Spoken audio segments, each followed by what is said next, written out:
ಅದ್ರ ಜೊತೆ ಸೀತಾ ಕಲ್ಯಾಣವನ್ನು ಮಾಡುವಂಥದ್ದಿರುತ್ತೆ. ಇದೆಲ್ಲ ತುಂಬ ವಿಶೇಷವಾಗಿರುವಂಥದ್ದು.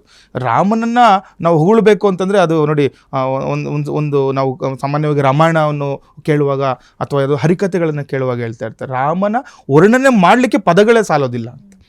ಹಾಗಾಗಿ ಇಂಥ ಹಬ್ಬದ ದಿನ ನೀವೇನೆಲ್ಲ ಕೆಲಸ ಕಾರ್ಯಗಳು ಮಾಡ್ಕೊಳ್ಳುವಂಥದ್ದು. ಎಲ್ಲರಿಗೂ ಕೂಡ ಗೊತ್ತು, ಹಬ್ಬ ಅಂತ ಬಂದಾಗ ಮನೆಯಲ್ಲಿ ಶುಚಿಯಾಗಿರುವಂಥದ್ದು, ನಿತ್ಯ ಸ್ನಾನಾದಿಗಳನ್ನು ಮುಗಿಸುವಂಥದ್ದು, ಮನೆಗೆ ಬೇಕಾಗಿರುವಂತಹ ಶುಚಿತ್ವವನ್ನು ಕಾಪಾಡಿಕೊಳ್ಳುವಂಥದ್ದು, ತೋರಣಗಳನ್ನು ಕಟ್ಟುವಂಥದ್ದು ಮನೆಗೆ, ಈ ರೀತಿ ಮಾಡ್ಕೊಳ್ಳುವಂಥದ್ದು. ಕೆಲವ್ರ ಮನೇಲಿ ರಾಮರ ಫೋಟೋಗಳು ಇಟ್ಕೊಂಡಿರ್ತೀರಾ, ಅಥವಾ ಆಂಜನೇಯನ ವಿಗ್ರಹಗಳನ್ನ ಇಟ್ಕೊಂಡಿರ್ತೀರಾ.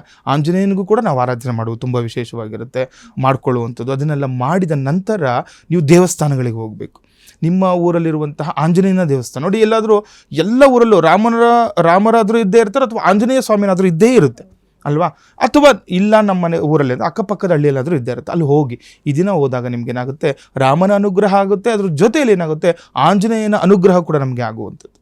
ಸಾಮಾನ್ಯವಾಗಿ ರಾಮನ ಆದರ್ಶ ಪುರುಷ ಅಂತ ಹೇಳ್ತೀವಿ. ಯಾಕೆ ರಾಮನನ್ನು ನಾವು ಪೂಜೆ ಮಾಡಬೇಕು ಅಂತ ನೋಡಿ, ರಾಮನನ್ನು ಪೂಜೆ ಮಾಡಿದಾಗ ಯಾರು ಹೊಸದಾಗಿ ಮದುವೆಗಳನ್ನಾಗಿರ್ತೀರ, ನಿಮ್ಮ ಸತಿಪತಿಯರಲ್ಲಿರುವಂತಹ ಯಾವುದೇ ರೀತಿಯ ಕೆಲವೊಂದು ದೋಷಗಳಾಗ್ಬೋದು, ಅಥವಾ ಏನೋ ಕೆಲವೊಂದು ತೊಂದರೆಗಳಾಗಿರುವಂಥದ್ದು, ಏನೋ ಇರುವಂತಹ ಸಂಬಂಧದಲ್ಲಿ ತೊಡಕುಂಟಾಗಿರುವಂಥದ್ದು, ಎಲ್ಲ ಬಾಂಧವ್ಯ ಏನಾಗುತ್ತೆ, ಗಟ್ಟಿ ಆಗುವಂಥದ್ದಾಗುತ್ತೆ, ಸಂಬಂಧದಲ್ಲಿ ಅನುಕೂಲಗಳನ್ನು ಕೊಡುತ್ತೆ, ಸತಿಪತಿಯರಲ್ಲಿ ಹೊಂದಾಣಿಕೆ ಹೆಚ್ಚು ಆಗುವಂಥದ್ದಾಗುತ್ತೆ.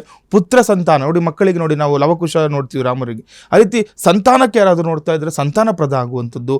ಅಥವಾ ರಾಮನನ್ನು ಯಾರೆಲ್ಲ ಆರಾಧನೆ ಮಾಡ್ಕೊಳ್ತಾರೆ, ಆಂಜನೇಯನಿಂದ ಬರುವಂತಹ ಯಾವುದೇ ರೀತಿಯ ನಿಮಗೆ ಬರುವಂಥ ಕೆಟ್ಟ ದೃಷ್ಟಿಗಳಿಂದ ಆಂಜನೇಯ ಕಾಪಾಡ್ತಾನೆ. ಯಾರೆಲ್ಲ ಭಯದಿಂದ ಇರ್ತಾರೆ, ಭಯಮುಕ್ತರಾಗುವಂಥದ್ದು.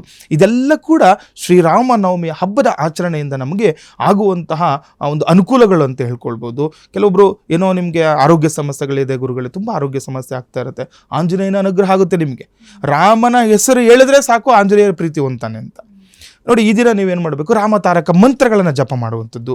ಅಥವಾ ಕೆಲವರು ನೋಡ್ಬೋದು ರಾಮಕೋಟಿ ಬರೀತಾರೆ, ನೀವು ನೋಡ್ಬೋದು. ಈ ದಿನ ಆ ರೀತಿ ಕೆಲವೊಂದು ರಾಮನ ಒಂದು ಶ್ರೀರಾಮಾಯ ನಮಃ, ಶ್ರೀರಾಮಚಂದ್ರಾಯ ನಮಃನೋ, ಶ್ರೀರಾಮಾಯ ನಮಃನೋ, ಶ್ರೀರಾಮ ಅಂತ ಬರೆಯೋದ್ರಿಂದನೂ ಕೂಡ ಎಷ್ಟೋ ನಮ್ಮಲ್ಲಿರುವಂತಹ ಶಕ್ತಿ ಹೆಚ್ಚಾಗುವಂಥದ್ದಾಗುತ್ತೆ ನೋಡಿ. ಏನೋ ಒಂದು ಎಕ್ಸಾಮ್ಸ್ ತಗೊಳ್ತಾ ಇರ್ತೀರಾ, ಅದ್ರ ಕಡೆ ಗಮನ ಹೆಚ್ಚಾಗುವಂಥದ್ದು. ಅಥವಾ ನೀವೇನೋ ಒಂದು ವ್ಯಾಪಾರ, ಹಬ್ಬ ಆಗಿದೆ, ಯುಗಾದಿಯ ನಂತರ ಏನೋ ಒಂದು ಪ್ರಾಜೆಕ್ಟ್ ಪ್ರಾರಂಭ ಮಾಡೋಣ, ಯಾವುದೋ ಒಂದು ಉದ್ಯೋಗ ಪ್ರಾರಂಭ ಮಾಡೋಣ ಅಂದ್ಕೊಳ್ತಾ ಇರ್ತೀರಾ, ನಿಮಗೆಲ್ಲ ಏನಾಗುತ್ತೆ, ಒಳ್ಳೆ ಮಾರ್ಗಗೋಚರ ಆಗುವಂಥದ್ದಾಗುತ್ತೆ. ಈ ಒಂದು ಶ್ರೀರಾಮನ ಮಂತ್ರ ಜಪದಿಂದ ನಿಮಗೆ ಧೈರ್ಯ ಹೆಚ್ಚಾಗುವಂಥದ್ದಾಗುತ್ತೆ. ಮಾಡುವಂತಹ ಶುಭ ಕಾರ್ಯಗಳಿಗೆ ಕೂಡ ಅನುಕೂಲಗಳಾಗುತ್ತೆ. ಮದುವೆನೋ ಇತ್ಯಾದಿ ಯಾವುದೋ ಶುಭ ಕಾರ್ಯಗಳು ಮಾಡ್ಕೊಳ್ಬೇಕು, ಮನೆಯಲ್ಲಿ ಶುಭ ಕಾರ್ಯಗಳ ಒಂದು ಚಟುವಟಿಕೆಗಳು ನಡೀತಾ ಇರುತ್ತೆ, ಅದಕ್ಕೆಲ್ಲ ಕೂಡ ರಾಮನ ಆಶೀರ್ವಾದ ನಿಮಗೆ ಸಿಗುವಂಥದ್ದಾಗುತ್ತೆ. ಅಥವಾ ರಾಮತಾರಕ ಮಂತ್ರಗಳ ಜಪ ಮಾಡ್ಕೊಳ್ಳೋದ್ರಿಂದ ನಿಮಗೆ ನೋಡಿ, ಶ್ರೀರಾಮ ರಾಮ ರಾಮೇತಿ ರಮೇ ರಾಮೇ ಮನೋರಮೆ ಸಹಸ್ರನಾಮ ತತ್ತುಲ್ಯಂ ರಾಮನಾಮ ವರಾನನೆ ಅಂತ ಈ ಮಂತ್ರವನ್ನೇ ಹೇಳಿದ್ರೆ ಸಾಕು, ನಮ್ಗೇನಾಗುತ್ತೆ, ವಿಷ್ಣು ಸಹಸ್ರನಾಮ ಹೇಳಿದಷ್ಟು ಫಲ ಸಿಗುತ್ತೆ ಅಂತ ಒಂದಾಗುತ್ತೆ. ಮೆಹಾಟೋನ್ ಕೇರಳದ ಆಯುರ್ವೇದ ಫಾರ್ಮುಲೇಷನ್. ಇದು ಶುಗರ್ ಮಾತ್ರ ಕಂಟ್ರೋಲ್ ಮಾಡಲ್ಲ, ಇಡೀ ಮೆಟಾಬಾಲಿಕ್ ಬ್ಯಾಲೆನ್ಸ್ ಅನ್ನೇ ರಿಪೇರಿ ಮಾಡಿಬಿಡುತ್ತೆ. ಮೆಹಾಟೋನ್ ದೀರ್ಘಕಾಲದ ಸಹಜ ಜೀವನಕ್ಕೆ ಸಹಾಯ ಮಾಡುತ್ತದೆ.